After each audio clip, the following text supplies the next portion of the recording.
আমাদের বাড়ির পাশে কিন্তু খাল আছে। এই হচ্ছে একদম খালের টাটকা মাছ।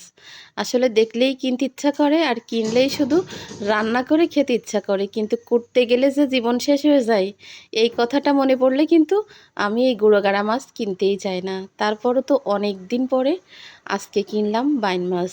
তো এই হচ্ছে ছোটোগুলা, এইখানে কিন্তু আরও অনেক বড় বড় বাইন মাছ ছিল। 1 কেজি বাইন মাছ নিছি আর হচ্ছে হাফ কেজি পুঁটি মাছ নিছি। পুঁটি মাছগুলো একদম পেট ভরা ভরা তেল, অনেক বড় বড় পুঁটি মাছ। তা আসলে আজকে একদম সহজ রান্না করতেছি, কারণ মুরগি কাটাকাটি করেছি, বাইন মাছ 1 কেজি বাইন মাছ, হাফ কেজি পুঁটি মাছ কুটেছি। কুটে আবার দুপুরই রান্না করতে হবে, তাহলে বোঝেন।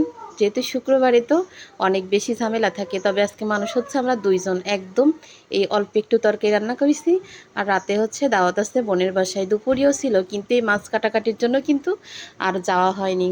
তো একদম শর্টকাট রান্না করলাম, মশলাটা সুন্দর করে কষাই কিন্তু মাছ আলু দিয়েই একসাথে ঝোলের পানি দিয়ে দিছি।